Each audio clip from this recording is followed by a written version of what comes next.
Things to kick in. Good morning, LinkedIn friends, HubSpot Nation. Welcome to another episode of Let's Build Profoundly, continuing our journey up to kickoff on March 6th, where we introduce a new Profoundly Pro every day. Today, we're joined by Jeffrey Lewis. How you doing, man? I'm doing well. Thanks. Thanks for having me, Chris. My pleasure, my pleasure. And we're just going to dive in today because I remember I had thrown out a post sometime in like Q3, I think it was last year. And it was something to the effect of like, if you could think of a resource that you could go to that would just have, you knew your any HubSpot question could get answered. Probably my most popular post of last year in terms of engagement. And you had reached out saying that you were intrigued because you've been in the game for a while and said it would be nice to leverage your HubSpot expertise in new ways you've been thinking about. So that's where we're going to start. What is that HubSpot expertise and how did you get it? Yeah, sure. I mean, I think the fact that you can recall a post that I interacted with shows how much I'm on LinkedIn, which is probably too much at times. But I do remember that. And I think it was right when I was transitioning away from working at an agency, but still wanting to use my HubSpot knowledge and expertise. But I first started at an agency in 2015, 2016. I went there for a design job, and I was not there necessarily to be a HubSpot expert, but it was small web design marketing shop, right? That was implementing HubSpot for clients. And that was sort of my first introduction to the platform. Went in as a designer and was designing websites on the CMS, which was called the CMS at that time. Much more archaic than it is today, even. And then primarily from there, that's where most of my experience has been in sort of the web building tools and applications of other elements of the HubSpot platform that can be brought into the website. So I've spent my time across three different partners in the ecosystem delivering websites on HubSpot. I love this story because it's a great example of kind of to be fair, it's a little bit of a catch 22 right now when you have this full platform. There's so many ways to get value and, a lot of the process of getting people bought in is like try to find the thing they care about most and sell it to them and like, yeah, you can do that, but then it gets delivered as a platform no matter what. But there's all this space for all this niche expertise. And the CMS has always been interesting because it was always like you got to have something like it to do real marketing. So here's landing pages, here's a blog. Okay, if we've got that, we might as well have website pages too. And now we're managing content all over the place. How have you seen, like, take us through the evolution you've seen since you've been really a part of that kind of that growth of that part of the platform? Yeah, like I had said in my intro there, thinking back to even the way it looked and and what it took to implement a website in the HubSpot CMS. And it was a lot of more dotted lines and empty boxes that needed to be configured. It wasn't as friendly as the drag and drop experience is today, for example. And so it's been interesting to kind of be focused in that area and watch just how it's transformed individually. I'm very envious of the team that actually builds the CMS experience for marketers and such. I think it would be a fun team to work for. Shout out. But I think that watching the evolution of just that product, because they think there's always been a barrier to website design and building websites. I think it's still sort of a little bit of mysticism to it, to the sort of the average person, that's only gotten faster. The implementation and building of websites on HubSpot's platform has only gotten just more faster, more intuitive. And some of the Breeze AI stuff, right? Like it's only going to get, I think, more reduce that barrier to entry to launching and building a website. Like I said, I had only started out wanting to design the website. I didn't want to know anything about the platform, but I've gotten to the point now where I can take my design skills and just, kind of work a little bit more deeply with templates, starting with templates and going a little bit further and collaborating with some really talented HubSpot focused developers as well. And I can manage that on my own. You know what I mean? So it's even gotten easier for me and the work that I try to do for clients or people who come to me. So I commend HubSpot for like continually pushing that part of the product because it's obviously made my life easier. So it sounds like you're differentiating, and I hear people do this a lot, and I don't always dig in between like people who develop for HubSpot, like HubSpot developers, and maybe like other other developers. What are the differences, and do you think it's important to differentiate there? I think it's important to differentiate because there's a certain sort of interconnectedness between all of the sort of parts of the website. And so Hubble, which is the language, right? The HubSpot proprietary front end development, language, it's needs to be unique, I think, for that reason. So that your blogs and your smart content and your personalization and all of the things that you can do all of the marketing tools that exist in HubSpot that can be integrated into a website. So I think that's really the key difference is that there are some proprietary things because again, HubSpot's not just that CMS. It's got all of these other things that feed into it. Outside of that, the languages remain the same, right? It's JavaScript, it's HTML, it's CSS. So Hubble's really sort of the differentiator there. And I think that with a front end developer working inside HubSpot, just through osmosis, you become a better marketer because you're often working with other people.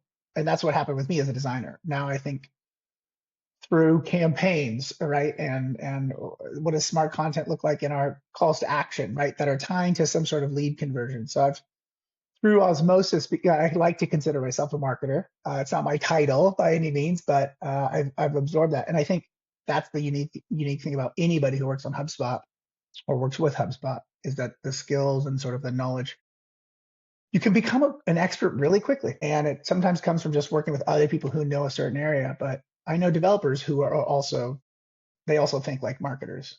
And I think that there's like the person working in this space that's also that sort of proprietariness and why I like to call out HubSpot developers because they're not just a front end developer. They through osmosis, through just being in an agency or working with other folks, that they see the marketing side and the sales side and additional tools that exist and are often in a RevOps capacity, right? They're often connecting those wires to make the whole system live and breathe. Yeah, the whole system live and breathe is a great way to put it. And I liked as kind of like a sleeper HubSpot certification, like HubSpot CMS for marketers.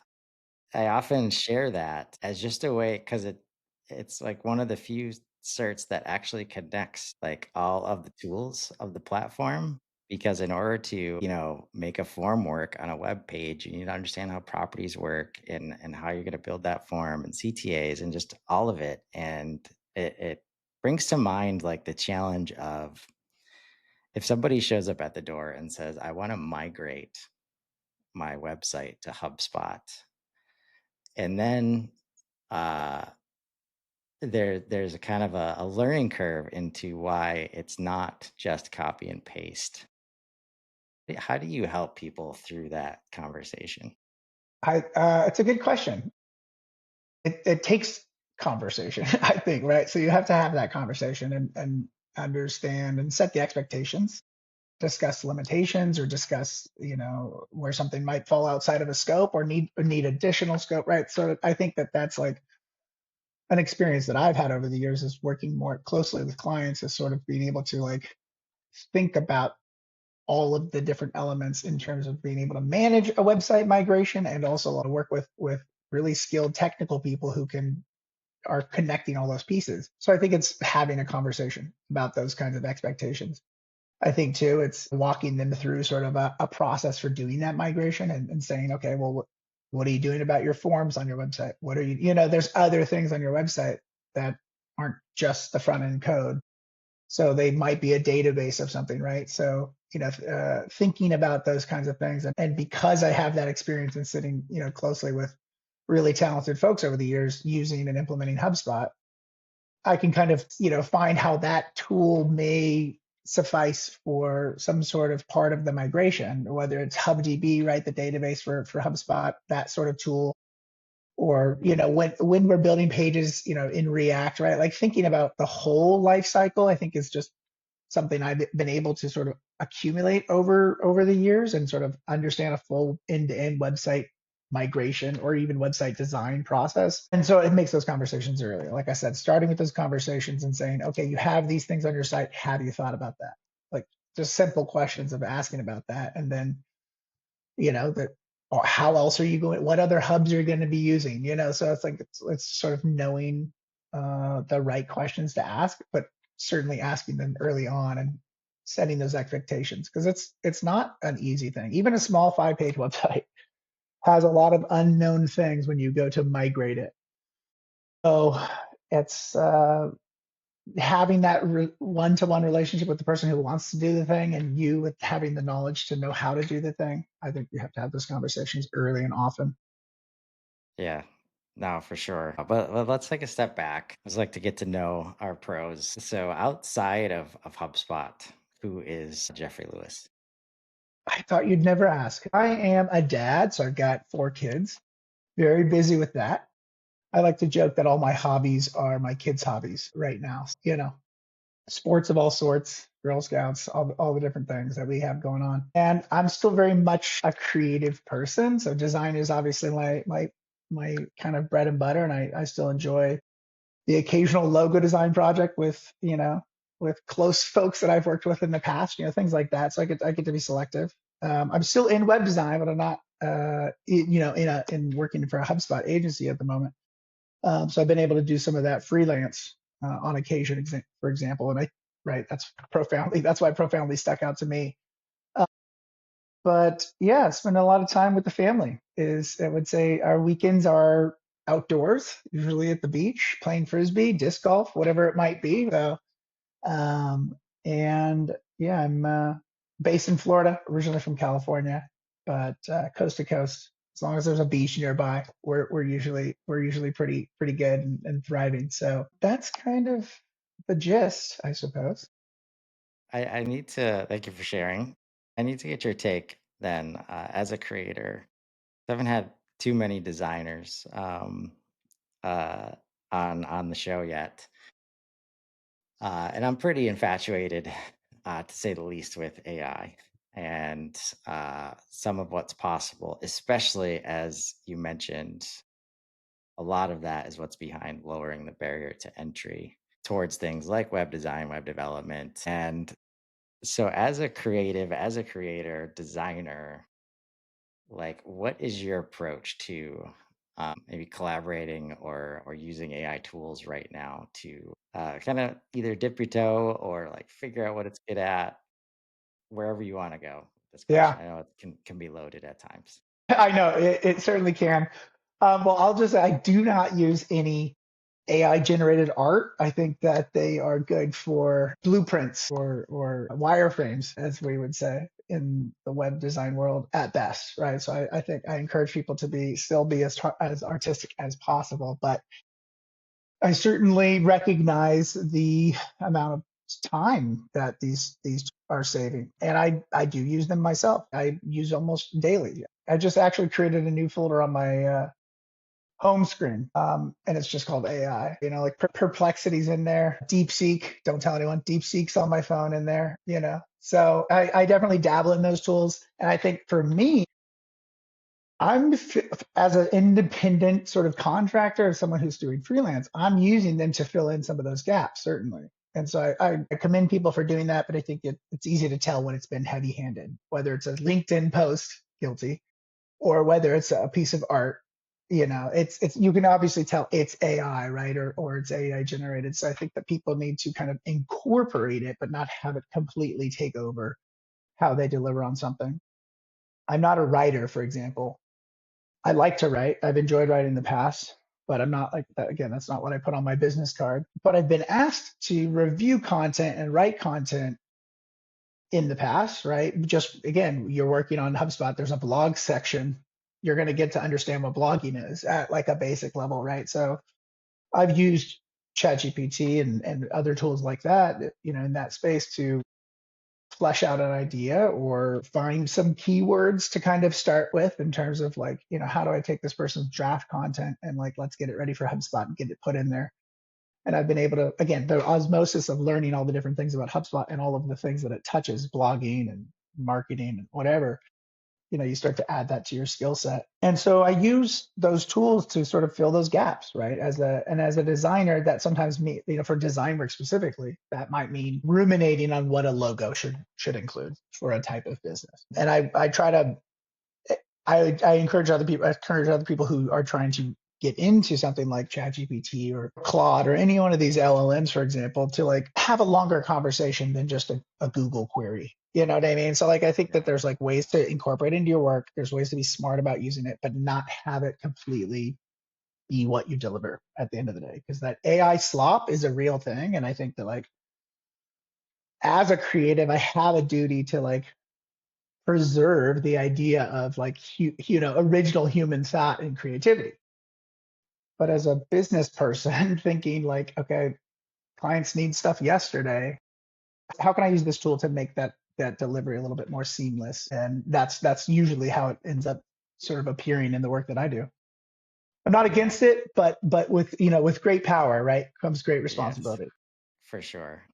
Because it definitely goes both ways. Like from my perspective as not a designer and liking to work on data models and, in the past having delivered like HubSpot builds or pages where it's like the design, like it's like, of course, we're going to have a designer. Don't worry about that part. Well, they never don't worry about that part, even if it's just a proof of concept, the button's a different color, whatever, right? They find a way to get upset about the lorem ipsum content that is Yeah, all clearly right. not final, Yeah, right? right. This is all placeholder. Come on. I'm going to put big FPO to go back to the print design days, but FPO right across all images on websites. It's the best way.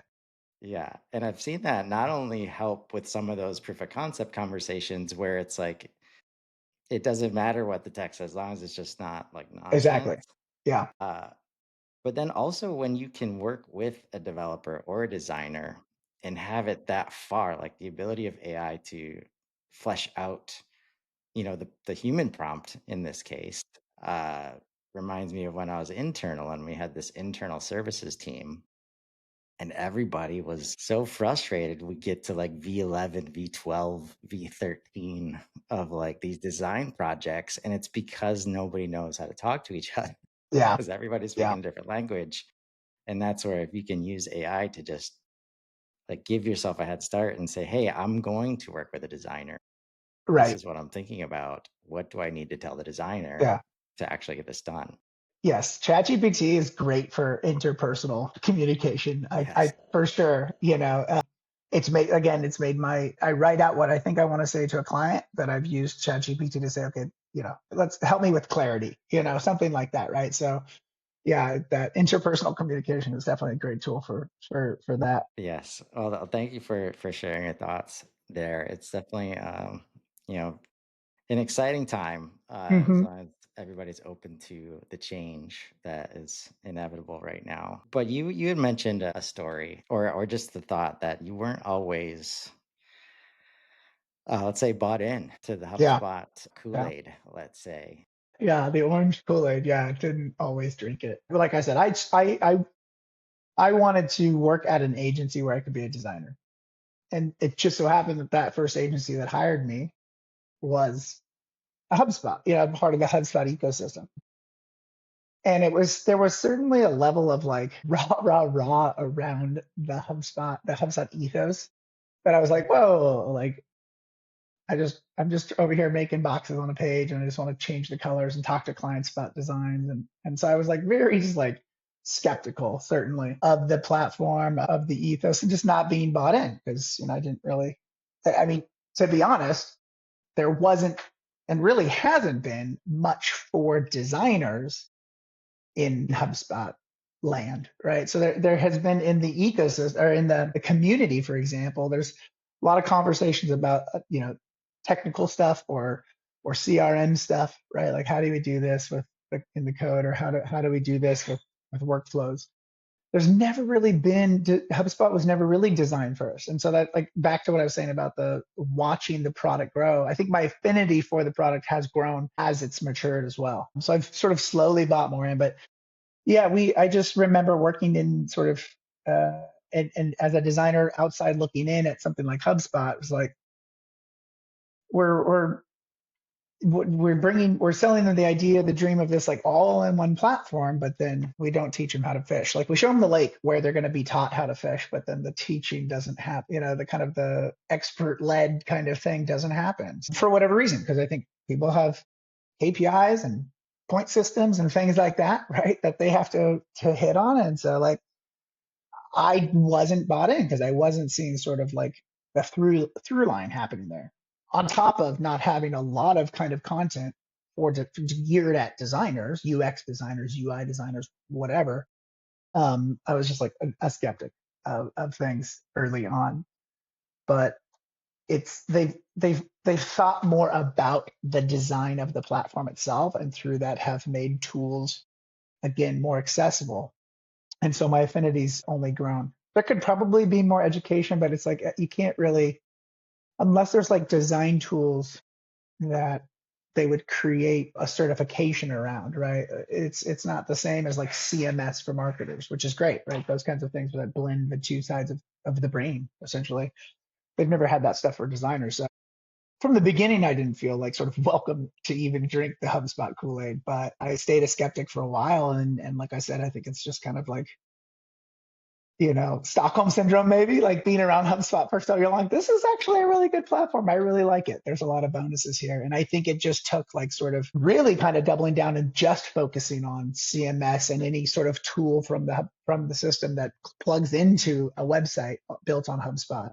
And then realizing, okay, there's sort of a larger thing at play here. It's not just a web design. It's not just the wireframes and high fidelity mockups and then you launch. It's like connected to this small business's whole way they're going to do things, right? From getting clients and getting customers and keeping those customers and marketing to them, and it's all in one. So yeah, watching that growth has made me like, okay, yeah, I like HubSpot, There's but yeah, something here. definitely a skeptic. Yeah, there's something here, and it's only gotten better. The AI tools. I mean, I kind of think of AI again to that question. Like I think of AI tools sometimes as design tools, and so when they're integrated into something like HubSpot, to rewrite something really quick. Like you're almost like I said, HubSpot developer earlier, you almost have HubSpot designers. It's not there yet, but I think that I approach it from the UX and the UI, and I've just learned the marketing and I've learned all the other tools along the way. And it makes I think, a much more sort of holistic, website. It's not just a website design at the end of the day. Yeah. No, I think that's well said because that's where, if you think about holistically a customer platform, like Yeah. the website is the first layer. Like that's what Hmm. everybody needs to see. And I love it when I I define HubSpot's role in one of two ways, and it depends on whether or not you have your website there. If it's not there, then it's the communication management, platform for Yeah. the business. Yeah. If it is there, then it's the customer experience Hmm. management platform for the Hmm. business, especially as now can get into just like easy made portals for people to see Yeah. invoices and Right. also favorited products. Like it's not that hard to get to an Amazon style like experience in a very engaging way. And so that brings us to the kickoff coming up. Uh Probably know which one you're going to pick, but we've got 8 tracks: HubSpot admin, integration developer, web developer, marketer, RevOps, AI Breeze, founder, and solopreneur.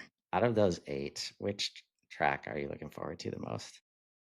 I think the idea of solopreneur is probably the most foreign to me. So I'm like, let me learn from other solopreneurs, right? Like, let me converse and work with those people. But probably web dev would probably be with Gabe. I think is leading parts of that, and then the AI stuff, the Breeze AI. I mean, obviously Nico's like, outside of stuff that's happening on HubSpot's Breeze AI, like he's obviously sort of a mastermind in that space, and he's like one of the reasons I show up to LinkedIn every day. So shout out to Nika for the content he puts out there about AI. But yeah, web dev, the Breeze AI, and probably the solopreneur. Awesome. Yeah, it's going to be fun working with Gabe. I'm going to be giving the other session in the web dev track with Aaron Wiggers about B2B client portals specifically. Oh, fun. And it's going to push me a little bit because I was unsure. For me, since I'm not a developer and designer, and I can see the value having experienced it, but also helping clients get there.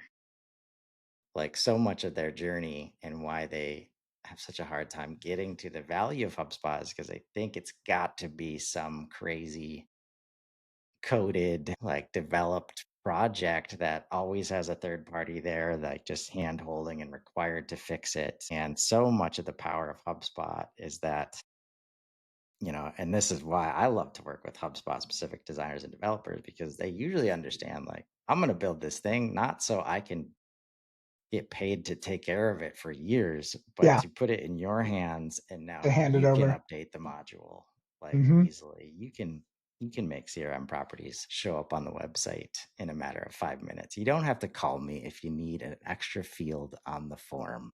Yeah. Yep.